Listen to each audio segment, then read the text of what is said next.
Hey, what's going on, everyone? Back with another knife overview. Just this past week, I was very lucky to get my hands on this Reeve large Inkosi with carbon fiber inlays, and certainly realizing that I have reviewed the Inkosi. I've made comparison videos between the Inkosi and the Sebenza. There's definitely going to be a shorter one because honestly, it's kind of diminishing returns at this point. You know, how much more can you say about the Inkosi, save for the difference here being this one is in a drop point as opposed to in an Insingo blade shape, as well as these carbon fiber overlays. So we're gonna go over some of the similarities, differences, my observations, and then I'll give you my thoughts on it.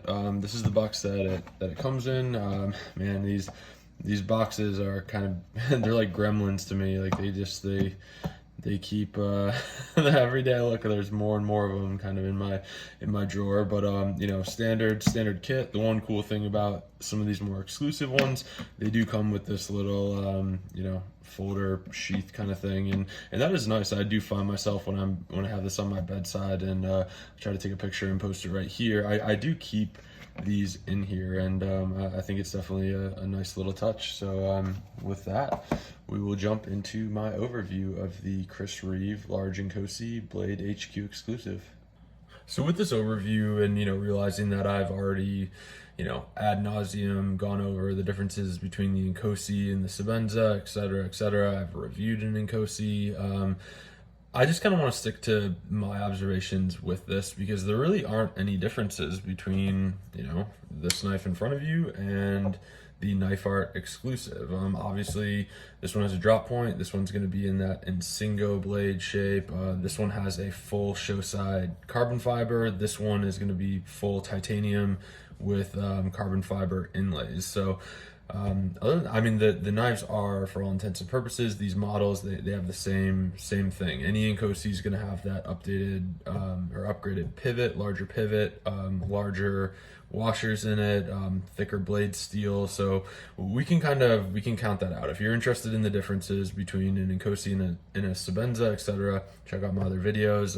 They're there, so I don't want to cover it.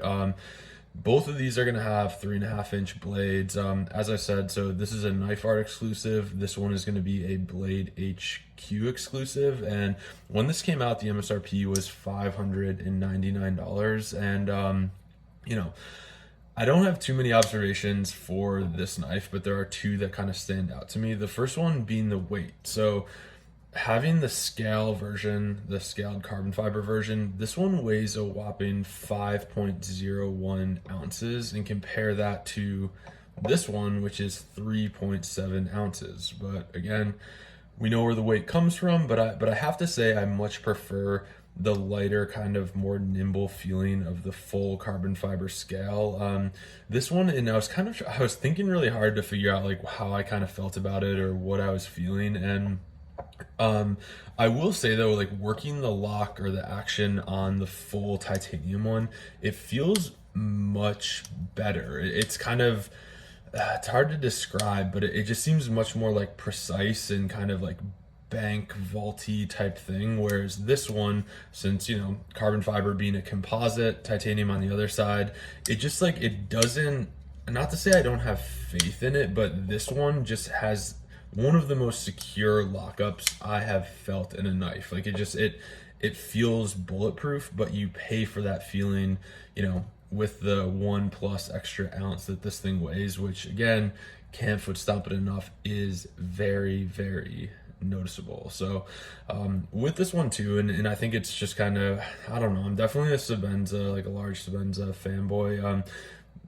I think like where Reeve makes their money is definitely certainly their precision, finesse kind of thing. But this one being built out like it is, and especially with the inlays, making the handles thicker, and I'll post a picture right here because I did end up comparing these two. I do appreciate, since I'm somebody with bigger hands, you know, what the extra width does for the grip, but it just like, it feels like a very big knife. Like it does. It reminds me of holding like an XM18, where it's just like, oh, I'm like locked into this like huge tool in my hand. So I do enjoy the ergonomics of this, but I have to say I really do like the Knife Art exclusive version better. That said, I also said the difference between the Inkosis and then the Sebenzas that are both Blade HQ exclusives. The Sebenza is actually going to have one solo piece of carbon fiber covering up the scale on the show side, and I still do like I want to get my hands on one of those just because I love Sebenzas, and you know, I think it'll be a cool comparison to compare both carbon fiber inlaid versions. So with that, I'm gonna wrap this video up here in a second, but yeah, not much going on here. Again, this video is pretty easy just because I have, you know, hit the Inkosi so hard in my past reviews. So I'll be back in a second. We'll go over kind of my conclusion and then wrap this up. All right, so wrapping this video up, as far as this Inkosi carbon fiber inlay goes, I really do love the look, the extra grip you get with this inlaid version. As someone with big hands, having some more width really did help to not make it disappear in my hand so much. But that said, I'm still 100% a large Sebenza guy. Certainly the weight difference, and then kind of more of like the hard use nature, and I kind of say that in air quotes here, but I think that the hard use nature of the Inkosi, unless that's exactly what you're looking for, it kills off some of the things I love about Chris Reeve. This Inkosi, to be completely honest with you, it feels a little bit like overweight, vice that, you know, nimble nature of the Sebenza, but certainly this thing is of the highest quality. Like, even you pick this up, I think anyone, like, even if you had no idea about knives, you'd pick this up, and between the weight, the ergonomics, the feeling, the lockup, you know that this is a very quality piece, and you definitely, you can't go wrong with it. So appreciate y'all tuning in. Have a couple more videos planned here as some knives trickle in here over the next couple of days, but yeah, looking forward to talking with y'all soon. Thanks, bye.